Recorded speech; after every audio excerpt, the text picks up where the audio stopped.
Welcome, ladies and gentlemen, and welcome to Live Free Now Show, bringing you the news, views, tips, and tools you can use to live a free, prosperous, and healthy life.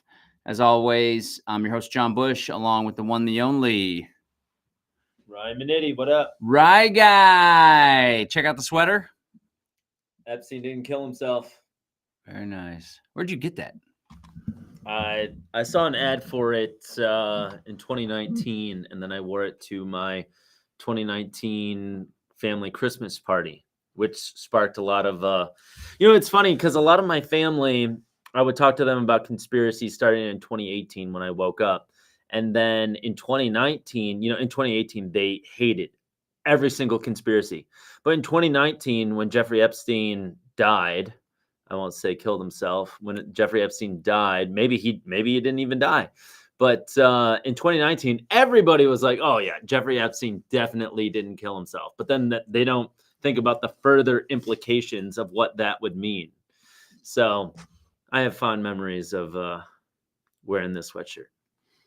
It's wild how people only come around when the mainstream media comes around, when it's comfortable or safe to do so. And that's my main beef with Rogan, is that he didn't come around to the COVID stuff until way later on, when it was safe to, when already a bunch of people are questioning it. He did not question it, however, during the 2020, when everybody was scared out of their wits and you're supposed to be scared. It was only until like late 2021 or 2022 when he really started coming out against a lot of the stuff. But in the beginning, he had on the Biden health secretary to talk all about why it was going to be the worst pandemic of all time. And it did not shake out that way, regardless of what they'll have you think today. They're scamming us out. Stick around, because later in the program, we are going to be joined by Yoshi and Pola Pantera. They are going to be talking to us about regenerative culture. Should be joined with them. Whoa. What the? We should be joined by them not too long here. They're working on eco villages down in South America, or maybe Central America, and good friends of theirs. They've been at the People's Reset, the Greater Reset events, and we're really excited to hear from them what they had to say about regenerative culture. Regenerative culture. But before we go to them, let's go ahead and share about one of our sponsors, of course, Above Phone. Check out abovephone.com/webinar. Ideally, you head on over to the links there in the show notes. They have a webinar coming up, Breaking Out of Tech Addiction. Breaking Out of Tech Addiction. I should force my kids to watch this one. Join us for an important look at how technology addiction develops, its effects, and what you can do to prevent addiction. You will learn the dark user interface patterns used by apps today to keep your attention, changes in psychology and health from technology overuse, how young people fall victim to technological abuse, recommendations and guidance for individuals and parents. Again, that's December 19th. That's tomorrow. I believe they have access to the replays, but they're always popping up new webinars. So definitely check them out. Definitely be aware that they're going to be doing a Christmas sale as well. So ideally, you follow the links in the show notes. We do have a referral link down there we'd want to invite you to check out. And then another sponsor of ours is Christian Yordanov over at livelongerformula.com. Christian is offering a free metabolic function assessment. I understand your sister, or your wife, not your sister. Your wife has worked with old Christian, yeah, Ryan? Yep, this is in Alabama. So my wife is not my sister. Wife. No offense to the Alabama audience. No offense to the Alabama audience. We love you. Just making a little joke. And we love your siblings. So yeah, my wife worked with Christian and experienced a lot of genetic healing in regards to the eczema on her hands. So, I've seen firsthand what Christian can do working with a client. Not only just that, he makes himself available to 24/7, except for when he's asleep. So if you have any questions about supplements, foods, anything like that, that's a part of your healing plan, then Christian can answer that for you. He doesn't work with just eczema or psoriasis. He does anything from gut to mood, to adrenals, hormones, sleeping issues, maybe weight problems you might be having. Usually a lot of hormonal issues are involved in weight problems.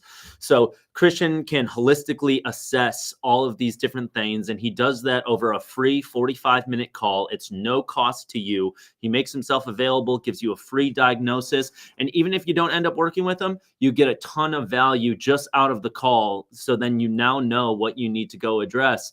But I would highly recommend working with Christian because he is a great teacher, a great coach, and he holds you accountable. So go to livelongerformula.com and make sure you check out that link in the description so we can get a little love and Christian knows that we sent y'all.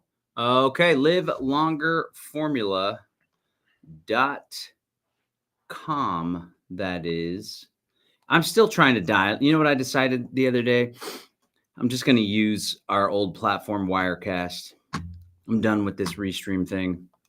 I thought I could learn it to be simpler, but I'd rather do the complicated thing that I already understand because it's easier. That's why the screen was reversed earlier, because I tried to do both. Anyway, people really don't care. Or both, as we say in the Midwest. Both. Look, Catherine Martin's over here giving us a hard time for not showing up on time. Somebody needs to buy John a watch for his birthday. Well, my birthday's in June. How about for Christmas, Catherine? Okay, and then there's Vanessa Velez, a.k.a. VV, a.k.a. La Curandera, a.k.a. LFG. Okay, I got something to share in all seriousness. So, of course, we are in the thick of a campaign. If you guys have been following us, we're offering our Bitcoin Basics course, Bitcoin Basics for Boomers and Beginners, and we added this Monero Mechanics. If you want to get access to that, if you're interested in that, you can sign up for our webinar. Should be over at livefree.academy/unlock. You'll get instant access to the replay. We've been talking about it for a couple weeks here. But I wanted to point out that the world's going gangbusters over Bitcoin right now. I'm going to drop the link there in the chat for the webinar. The world's going gangbusters for Bitcoin. Let's check in on the old price here. CoinGecko.com is what I like to use for the price. See, I got to click through. I got to click 3 or 4 times before I can get here, whereas I could just click one thing on my other platform. Anyway, the price of Bitcoin right now is trading for $104,000. Oh, my goodness gracious. How crazy is that? It's just been going absolutely nuts. And I believe it shot up in large part in anticipation of the incoming Trump administration because he is very crypto friendly. But as you can see, it is just going through the roof. I suspect it's only going to keep rising. Now, of course, there'll be some corrections here and there, but a lot of the action is being driven by Trump's talk of a strategic Bitcoin reserve. A strategic Bitcoin reserve. And this is just a quick search on the old Google. Love them or hate them. They search up some pretty good results here. But as you can see, Reuters, how would a U.S. Bitcoin strategic reserve work? VanEck, Matthew Siegel predicts U.S. strategic Bitcoin reserve at national or state level. Donald Trump's executive order to establish strategic Bitcoin reserve. Bitcoin soars on hopes of Bitcoin strategic reserve. Now, this is going to be great for the price of Bitcoin, but of course, as a libertarian, they're using stolen money, tax dollars, and they may even inflate the currency, create debt in order to purchase more Bitcoin. But as I predicted, we can see there is going to be a slew of copycats.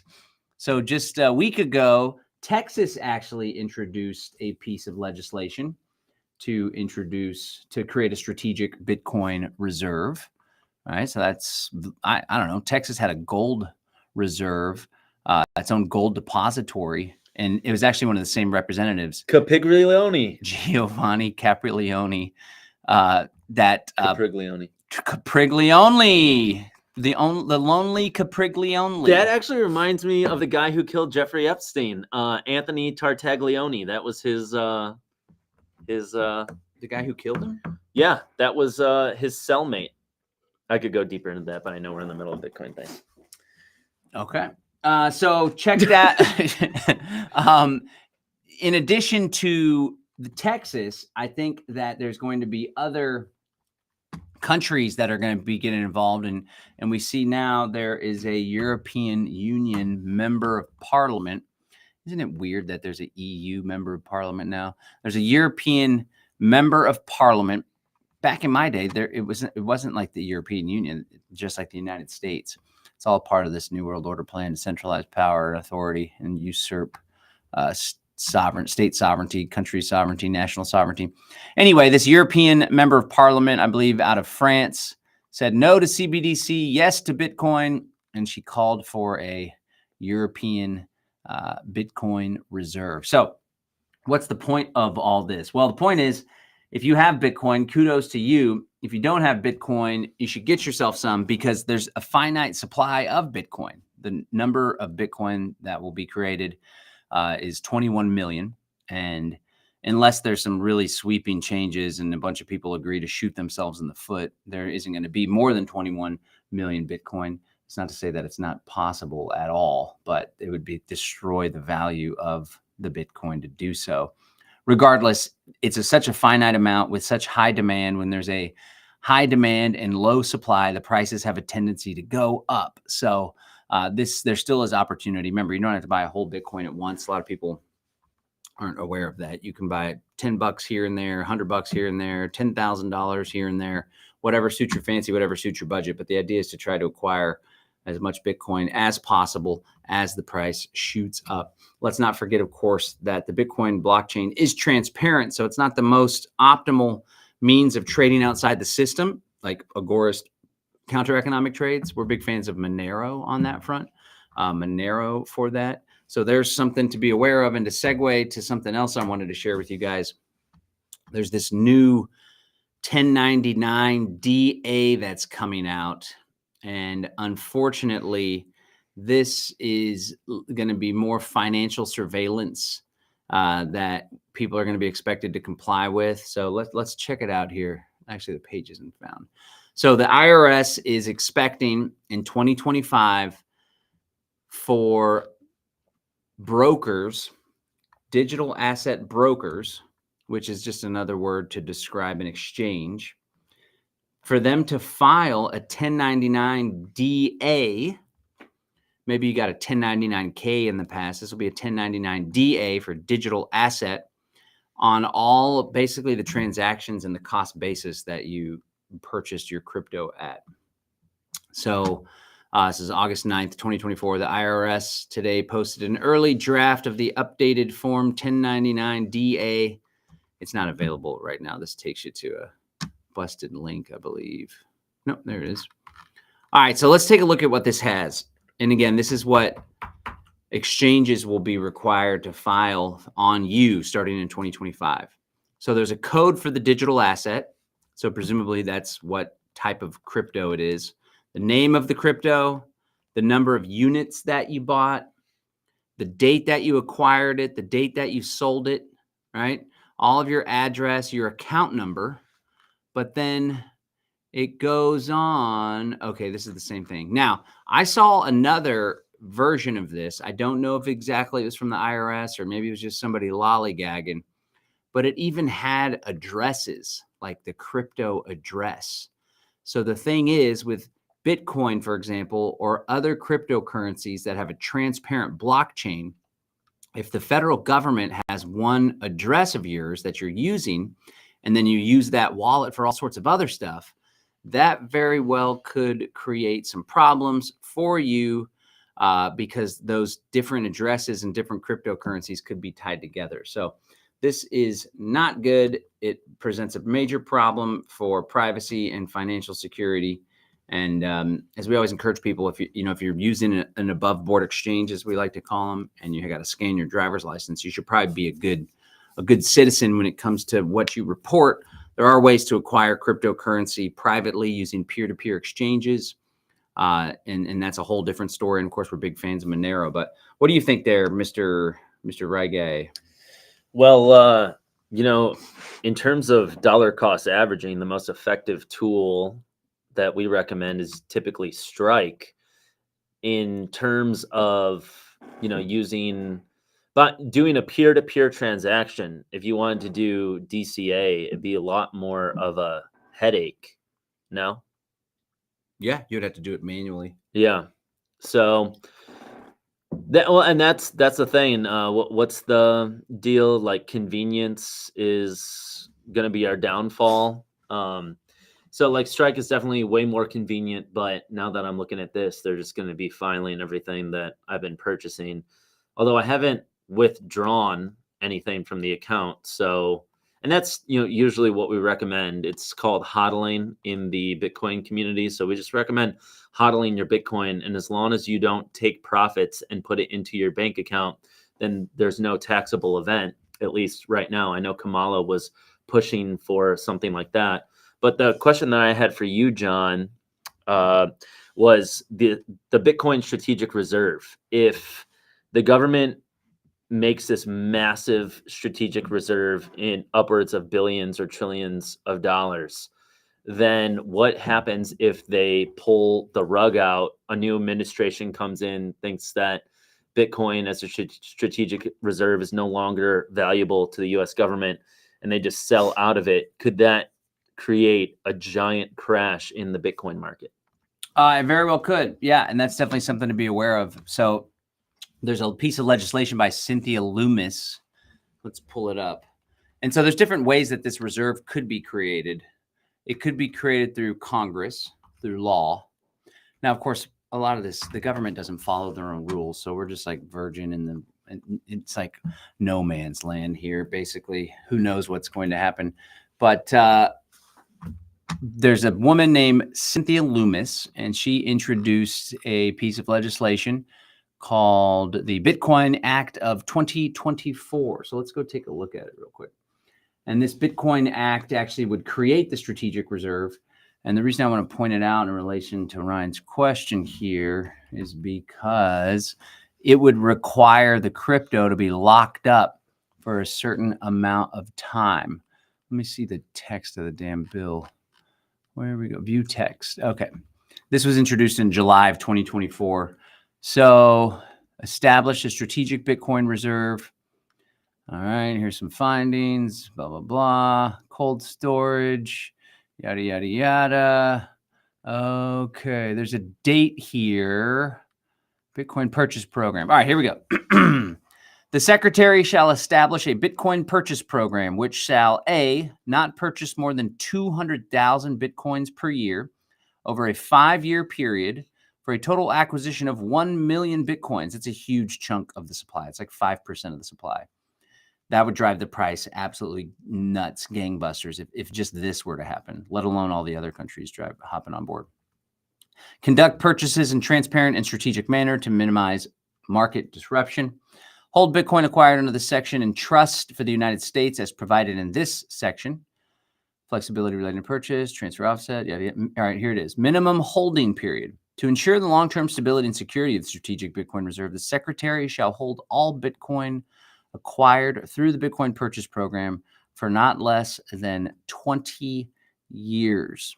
All right. So then on the date that is 1 year before the end of the minimum holding period, the secretary shall submit to Congress recommendations on whether to continue voluntarily hold or to allow for the gradual and controlled release of a portion of the holdings of the strategic Bitcoin reserve. So now that would be the legislation. That's not to say that the government can't just ignore, like change this law or whatever, some funny business. It would all be transparent, we would hope, because Bitcoin does have a transparent blockchain. So there's a benefit there as far as government transparency and what they're doing with their budget.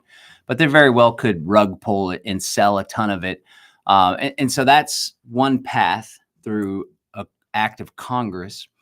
And then if we look up over here, let's go back to old Google. There was a strategic Bitcoin reserve executive order draft. So some firm put out Bitcoin Policy Institute develops executive order draft.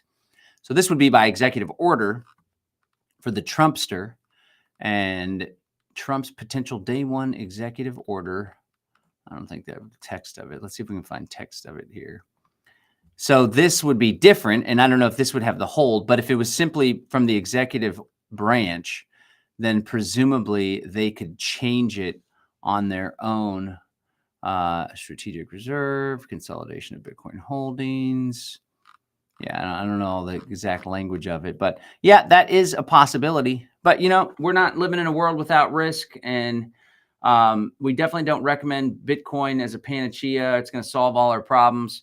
Land is great, homesteading is great, community is great, gold, silver, all of the above. So, but when we got to take things in the context of, it's not just like the people versus the United States government or the predator class wants to hurt people. It's also the United States government versus China, and the United States government versus the European Union, and trade wars, and Mexico, and all sorts of stuff. So if governments do begin gobbling up Bitcoin like this, the price would go way high.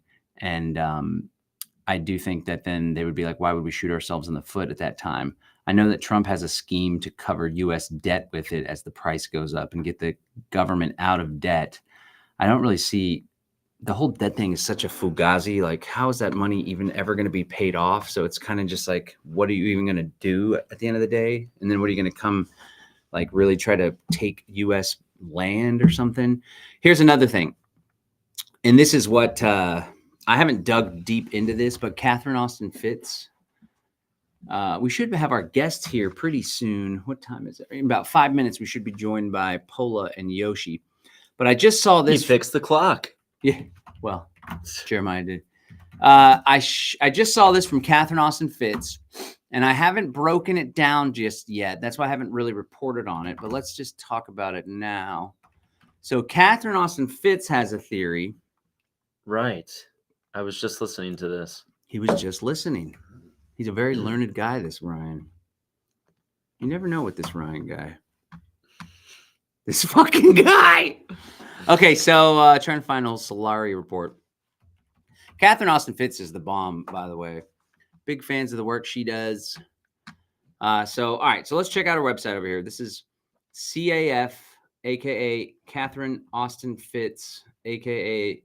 Solari Mikhari Konchari. Unjari. Punjabi. All right, so we'll look up Bitcoin land. All right, so here's her theory. Her theory is there's a right here, plunder capitalism.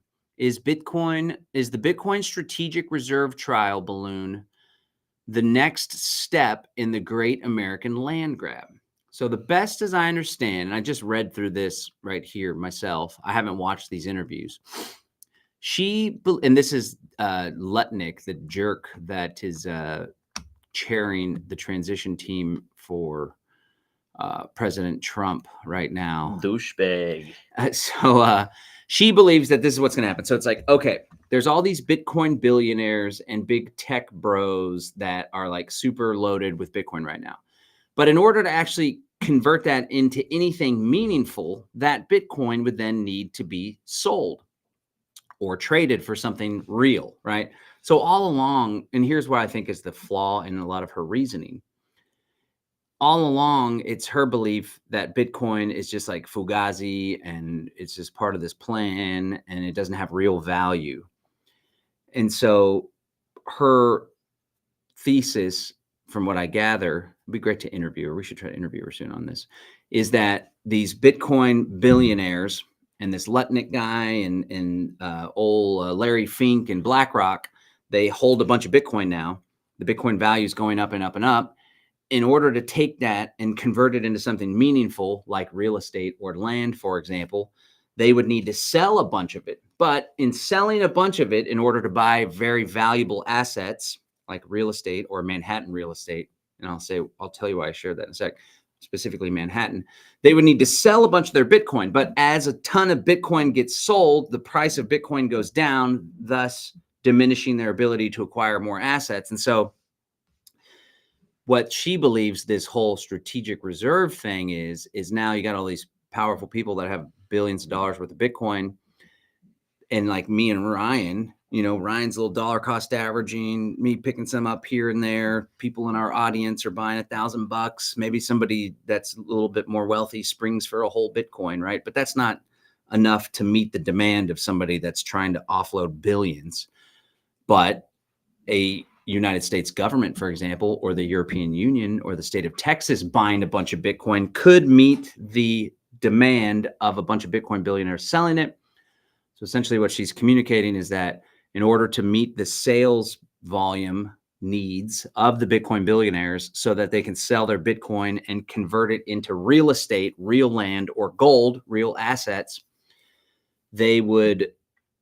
they're trying to incentivize governments to buy the Bitcoin in order to meet that demand. Does that make sense? It makes sense. And so it's a play to rug pull the Bitcoin for people to get into land. Now, a lot of people would be like, oh, well, then Bitcoin bad.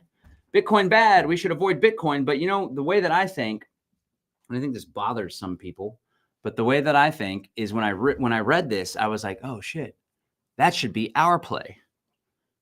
Our community should gobble up as much Bitcoin as we can, ride the wave upwards, take our Bitcoin, either borrow against it or sell it or convert it or buy land directly with the Bitcoin, right? But here's what I think she fails to recognize. She thinks that it's like some digital, worthless, meaningless thing, and that the power brokers really want to leverage this digital, non-existing ones and zero deal into real land, Manhattan real estate. I'll tell you why I said that again. And then into something real. But I believe genuinely, even though Bitcoin's not as revolutionary as I'd hoped it to be, there's utility in Bitcoin. As an asset, it has utility. It has usefulness. It's valuable. It has value in that people can transfer value, wealth, from one party to another party anywhere in the globe without having to ship a bunch of gold or without having to use BS fiat. And I do think that has value in and of itself. It's not just some fugazi that's being used and exploited for the purpose of doing this real estate play. So I do think there's something there. I do want to go and look at what her resources are on that, what her sources are, where that's coming from. But why Manhattan real estate? Yeah, I wasn't going to forget. Don't worry. Okay. Because speaking of douchebags, Michael Saylor. I wish I could pull up freaking Twitter on this stupid browser. Let's get Michael Saylor on this Michael podcast. Saylor's a piece of shit. So this Michael Saylor guy, there could be some Bitcoiners watching. They're like, I love Michael Saylor. I have his poster above my bed. So when I go to sleep, I get to look at Michael Saylor all day. I just love that guy. Let's look at Michael Saylor's fucking sorry ass.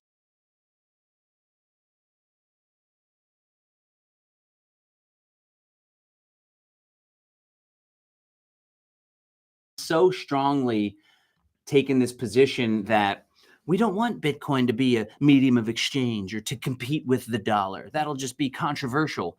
So Michael Saylor is the CEO of MicroStrategy, and they've been gobbling up. They've been taking on debt. They've been taking on debt from people that buy shares of their stock, and then they've been putting it into Bitcoin. 10.1 bill. Crazy. But he was like, somebody was like, well, I forget exactly what they asked him, but he had this clever line where he's like, well, oh yeah, they were asking like, aren't you just taking on debt to buy Bitcoin? Like it's some kind of Ponzi scheme. What if what about when it busts out?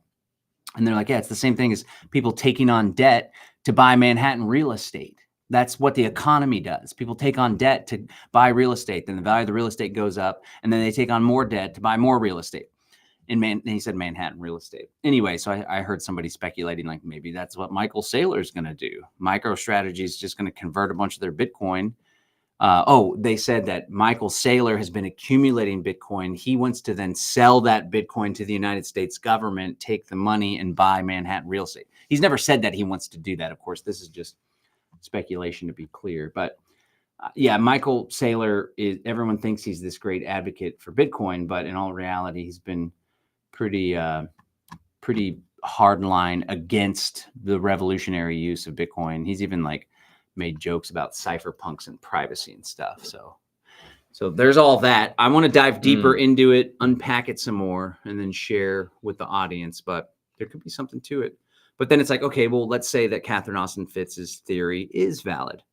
well, then what are we to do? What do we do? Like what's our play? Okay, well, let's roll the same play then. If all the government and these creeps and the predator capitalism, plunder capitalism, they're going to drive up the price of Bitcoin to switch it into real assets, then let's go along for the ride. Why the hell not? Agreed. He agrees. I'm of the tract of mind, and I believe John is too. Correct me if I'm wrong, but putting discretionary income into Bitcoin, what you're willing to lose. So what I'm doing is $5 a day. $5 a day. $5 a day. I was going to spend that money on energy drinks or whatever, $5 a day. You always find a reason to spend $5 or $10 a day on meaningless BS. So I just instead put it into Bitcoin, and then over a while, I have like a nice little chunk. So that's what we recommend. Nothing more than you're willing to lose. If the Catherine Austin Fitz stuff is what's going on here, what are you doing? Hey, that energy drink was only $2.60. And plus I switched to yerba mate because I heard that I've been having some sleep issues lately. And I heard that some people with sensitivities to coffee, they can actually experience a lot of sleep issues because the coffee will disrupt detoxification pathways. And I'm sure our boy Christian Yordanov knows a lot more about this than what I'm saying. So I switched to yerba mate. That was the recommendation from this guy, Inversionism. He was on the Higher Side Chats podcast. Great show. John's been on there. You guys can go check out that episode. Ryan was proud of me when I went on there. It was a good episode, and Greg was really impressed. I'm surprised he hasn't asked you to come back on. We need to invite ourselves. Got to invite ourselves. I invited myself to a Christmas party recently and had a great time. But come on. But yeah, so nothing more than you're willing to lose into Bitcoin. If there is this rug pull or anything, you don't have anything major to lose. And we've heard all kinds of horror stories about people putting 10, 20,000 or maybe even buying a whole Bitcoin all at once. And then, Bitcoin's gone up to 70 and then it's gone down to 20 and now it's shooting up over 100. Out. Who's to say that, it doesn't come back down to 50 or something like that, which the strategy then would to be, instead of me doing my $5 a day, I might bump it up to 10 or 15, buy it while it's low. You might take a bump. Get prepared while it's low, and then it ends up going up even higher because, Bitcoin's up 250,000% over its lifetime. It's a good percent. It's a damn good percent. So the track record's there. So I like it as just putting money into it that you're willing to lose. Yep. Never invest more than you're willing to lose is the long and short of it, because you really never know what is going to happen. But ultimately, the price is highly likely to continue to go up. And that's one of these things too. A lot of people, they just get caught in what if land. Like, well, what if this happens? What if that happens? What if the government does this? First of all, a lot of these objections are just getting left by the wayside. It's like, what if the government makes it illegal? It's like the government's buying it. They're not going to make it illegal. They're buying it. And then it's too like, well, what if the government wants to confiscate it, which is another realistic expectation. Or it's a good question, not a realistic expectation. It's happened in the past with gold. So then it's like, all right, well, then what if the government does try to confiscate it? You know what we do at that point? I get frustrated with a lot of folks in our audience because like, well, what if they pass a bill that says this? And I heard that they're in the EU, they're trying to make Monero illegal and blah, blah, blah. Then you give them one of these. There he goes. That's what I was about to do. Yeah. Yeah, we need people to grow some cojones, right? To grow some cojones, to grow a pair, some ovaries, some huevos rancheros, and to say no every once in a while. Well, I think our guests might be standing us up. Well, we could keep going on and on. One thing that I'll direct people's attention towards is if they go Ryan's to always got something to say. livefree.academy/bitcoin-basics, I believe is the website. We're doing a course right now that teaches you everything. If you're completely new or even if you're intermediate, we teach you how to get started with Bitcoin, or if you already have Bitcoin, how to buy it peer to peer, which is I think below board is what John would say, so that the government doesn't know that you purchased it, because obviously they're doing these tax filings now with these centralized exchanges. So if you'd like to have some Bitcoin that the government doesn't necessarily have to know about, unless you want to be a good upstanding citizen and let them know about it, then they wouldn't know about it and you wouldn't be taxed about it. Then we are your people to teach you all about that. So if you would go to livefree.academy/bitcoin-basics, then that will bring you to the course that we're doing all about that. Are you sure on the URL? He's getting bold over here, throwing a URL out like I'm getting bold. Let's see. I'm pretty sure. Let's pull him up. Let's go ahead and pull it.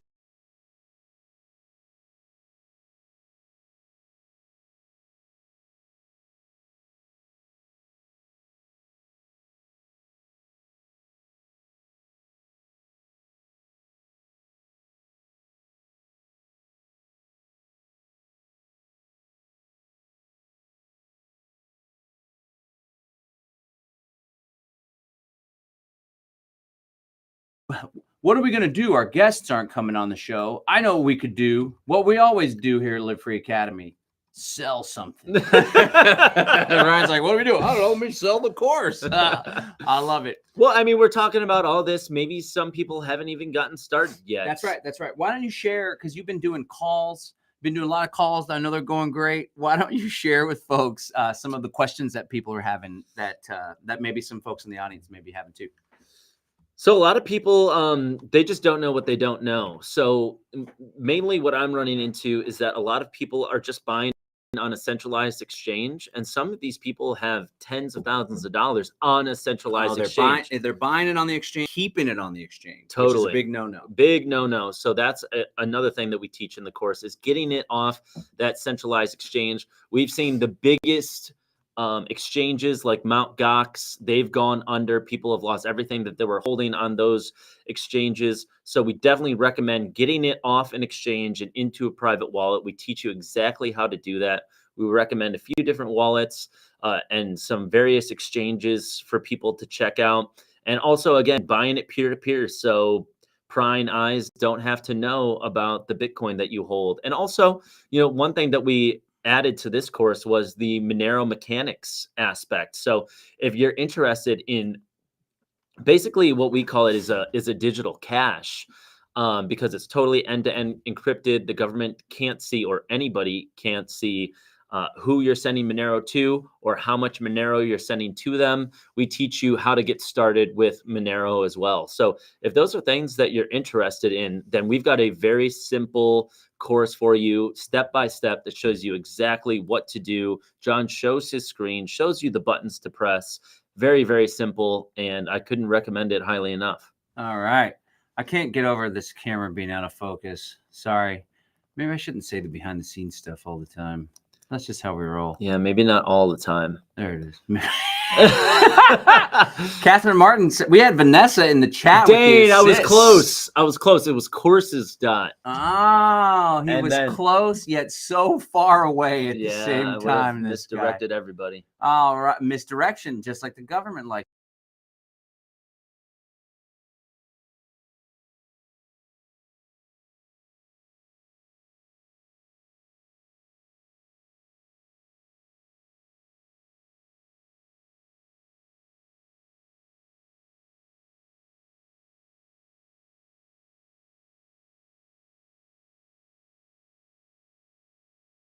As soon as I get some time under my belt, I'm going to set up so when you go to a page, it'll have buttons and it'll give you the ability to pay with crypto. On our other website, we had all the crypto set up. Well, it's really just Bitcoin. You can pay with Bitcoin, but I'm going to set up Bitcoin Cash, especially Monero. We might even try to set up Zano. So we really try to do what we can to live in alignment with our principles. There's some staff folks that get paid with crypto here and there, but we definitely want to make it available for you guys to purchase with crypto. I was even thinking of doing some kind of special where we take our online store and we like dramatically slash the prices for people that pay with crypto. So maybe some of the little mini courses or smaller sessions would be like $20. And so it would give people the opportunity to purchase something with crypto. Really, it's my scheme to teach people how to buy crypto and then get it all set up and then eventually work its way back to me. No, really, we want to just discount the courses greatly so people will get some cool value out of the course. But most importantly, they'll get the experience of actually purchasing something. Brave Botanicals, actually, we had an issue with the plugin. I need to get that fired back up as well. That was always a cool way for people to experiment with purchasing with crypto. Because the cool thing about doing that, if you're new to crypto, if you've never done a purchase, then I'm like, well, you could purchase one of these little mini courses, or you could purchase some Kratom or CBD. And then on the other end, if you have a problem, the customer service department is me and my team. So we can actually help you, and we'll be inclined, because it's part of what we do here to help people learn how to use crypto. So, all right, well, unfortunately, we're not being joined by Yoshi and Pola. We're going to go ahead and wrap up here in just a sec. But before we do you want to share, Ryan, about our other sponsor, Off Grid Dream Life? Yeah, so if you guys go to offgriddreamlife.com or use the link in the show notes, ideally. Please use the link in the show notes. It lets them know that we're sending you guys over there and that we're doing our jobs. That we're doing our jobs and that we're getting a little love back. So yeah, Off Grid Dream Life. It's run by Jonathan England. He has this community. J.E. He has this community outside of Dominical in Costa Rica. Sorry, I always forget, like Costa Rica, Puerto Rico. It's like the same thing in my mind almost. But drastically different places in the earth. So 2 Spanish words? Yeah, I know. So Costa Rica, right outside of Dominical, and Dominical's like a very, very nice beach town. So if when you go and visit the community, you can also hit the beach as well. So his community, Earth Waking Village, amazing community. I had a very transformative experience when I went. Me and my lovely wife went and had a phenomenal time. And, their community just keeps growing by leaps and bounds. He's been telling us recently that the people that are coming, they never want to leave. They don't want to go back home. They're already filling up their second property. They just purchased a new 50-acre property. They've already built out their 5 acres. Now they're focused on building out the next 50 acres. They're doing a lot of amazing things over there. So a lot of people have communities right now that are, they're getting started or they're in the planning phase. Jonathan England is far past that. He already has the whole thing set up. So I would definitely recommend going and checking out offgriddreamlife.com and using the link in the description again, so we get a little love. They know what we're doing. And it's phenomenal. And did you say the next one's coming up in 3 days? It's coming up in 3 days. So I go check that out, guys. It's a free webinar. He breaks it all down for you. And he does a very, very good job of presenting what the community is all about in that webinar. So I would check that out, y'all. Let's roll. Okay, guys, I just got a text from old Yoshi. He thought that the session was tomorrow, unfortunately. So unfortunate for that. That's a bummer. We'll have to reschedule with them, but you got to spend some time with me, old Rye guy here. I'll close a loop real quick. He's got a loop to close. We don't like open loops around here. For the conspiracy corner for this week, since I touched on Nicholas Tartaglione, if you could look him up real quick, just so we could see what this guy looks like. So Nicholas Tartaglione was a cop that was a shady cop. Which in my mind is most of them. Even if you're, law abiding, what you're abiding by laws. Like a lot of cops don't even agree with a lot of the laws that they enforce, which in my mind is immoral. That's another point. But Nicholas Tartaglione was a cop that was sentenced to a life sentence for a quadruple murder in a cocaine deal gone bad. Whoops. So he was working with some folks that were involved in drug trafficking and the drug trade. And so he got involved in that as a police officer, ended up killing 4 people. And you might ask, how could this dude kill 4 people all at once? John, if you could go to like images or something, just so we can see what this guy Why looks is a like. beast or He's what? an utter, and this is the guy. Yeah, there Whoa! he is. Click that. So he looks like that bodyguard that Tony Soprano hired, remember? Yes. And then he beats him up in one Right. of the episodes Yeah. to assert himself. So this is the guy that was Jeffrey Epstein's cellmate. Now, apparently, we know that the hyoid bone in Jeffrey Epstein's neck was broken, which is a classic telltale sign of strangulation. And so who would have done a more perfect job than this dude, Nicholas Tartaglione, killing Jeffrey Epstein, suffocating him to death, breaking his neck? I mean, if anybody could have done it, it's definitely this guy. And I'd be really interested to see where Nicholas Tartaglione is today, if he got a reduced sentence, if he's still in prison, if he got a sweetheart deal after that. Now he's out, back running and gunning. Maybe he moved to Mexico so he could be with more of his buds. Not saying that Mexican people are, overwhelmingly involved with that, but the cartels and everything like that. Just wanted to clarify. I'm glad that you clarified, because I was beginning to worry about you there. So that's what I was talking about with Nicholas Tartaglione. This is the guy who was Jeffrey Epstein's cellmate. So I would very much suspect that this is the reason why Jeffrey Epstein's neck was broken in his cell. And like I said, I would wonder where he is today, if they gave him a reduced sentence, or if he's even not in prison anymore after being given a life sentence. Could have been very well a deal where it's like, hey, you do this for us, you're looking at maybe another 5 years and then you're out instead of life. Who knows? Okay, well, maybe let's ask ChatGPT real quick. I got to log in. Nicholas Tartaglione, shout out to this guy. He's all beefed out, I tell you what. Ryan and I are big Sopranos fans, so we all the reference. I just started watching it again for like the 7th time, maybe the 8th time. I'm on episode 6 or so. Dr. Melfi's ex-husband? Yeah. Remember, he's like, this is the kind of thing that always denigrates Italians. So that's what I'm thinking right now in regards to Sopranos. Well, Ryan's a card-carrying Italian. Card-carrying Italian. Even though I don't look very Italian at all, I definitely resonate with the Italian side of my family so much more. I think it's because growing up, my dad was estranged from his mom, and my grandpa died when I was 5 years old. So I never really had that connection with the Italian side of my family. So I think that's why I'm so drawn to it.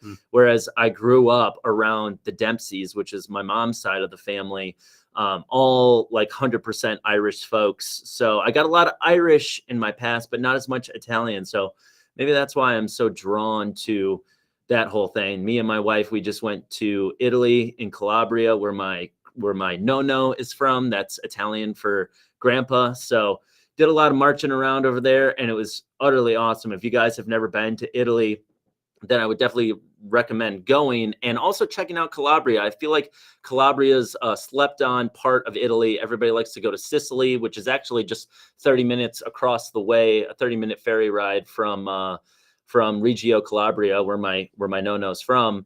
But I would recommend people check out Calabria. A totally beautiful area. There's Scilla and Tropea, which are very beautiful parts of Calabria that you can go check out. A lot of people just stick in the north with Rome and everything like that. But I would recommend checking out Calabria. It's got a great feel, a lot of great food, and great people. Everyone was very nice. We want to thank another sponsor of the show today, Calabria, the Council of Tourism in Calabria. They got a lot Use our link in the description so the council knows that we sent you. Tell them Manetti sent you. And actually, Manetti is like Smith in Calabria, so I always thought that was really interesting too. And I'm just hearing from our peanut gallery in the chat there that we lost sound when we shared the screen. Oh, see, that's what I'm saying. I got this complicated piece of software that you could like produce and do all this custom stuff. And then I tried to use Restream literally to make things simpler for myself. And it ended up making things more difficult. Dang, nobody heard the Tartaglione drop. And they still stuck around. All Wow. right, well then let's roll it back then. All right. We'll do it real quick. Yeah, we'll keep Tartaglione. All right, but they saw the beef stick. They're probably like, who's this good-looking guy? The ladies are like, dang, Tartaglione. So the long and short of it is that Nicholas Tartaglione was the cellmate of Jeffrey Epstein, and he was involved in a quadruple homicide, a drug deal gone bad. And so we know that Jeffrey Epstein, his hyoid bone was broken in his neck, which is a classic sign of strangulation. So it is of my belief that they got Nicholas Tartaglione to kill Jeffrey Epstein, and they more than likely gave him some kind of sweetheart deal where they reduced his sentence, or he may not even be in prison. I haven't followed up on that, but I just remember at the time that this was just like, if you were to commission one guy to kill Jeffrey Epstein, he's your guy. This is the guy. I mean, just look at those muscles. Apparently they heard that part already too. Okay. So now they heard it again. Now they heard it again.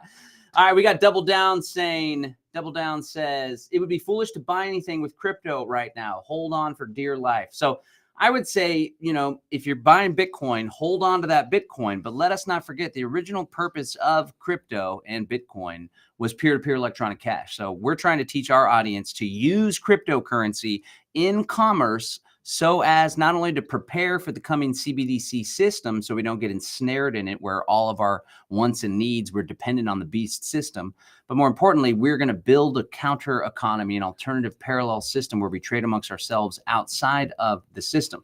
And let's not forget, Bitcoin is not the only cryptocurrency. We're big fans of Monero. We break it all down in the webinar, which I'll drop one more time. You guys can head over to this website here. I'll just drop it in the link. Everybody should see it there. Actually, livefree.academy. Does livefree.academy/unlock take you there? Let me see if we got one right today. livefree.academy/unlock. If you notice, we're not very polished on this show. What you see is what you get. Yeah, livefree.academy/unlock. You'll get instant access to the webinar where I'll show you how Bitcoin is really great for building wealth, protecting wealth, growing wealth. But Monero, my friends, Monero is the way when it comes to trading outside the system. Don't just hold on to the Bitcoin and crypto. Hold on to the Bitcoin and use Monero. All right, guys, this has been the Live Free Now show. You got any parting words there, Mr. Ryan? I'll say that, I thought it was foolish to keep buying Bitcoin at 88,000. And then John told me that I was being foolish. And now it's $20,000 above where I thought, I shouldn't be buying past.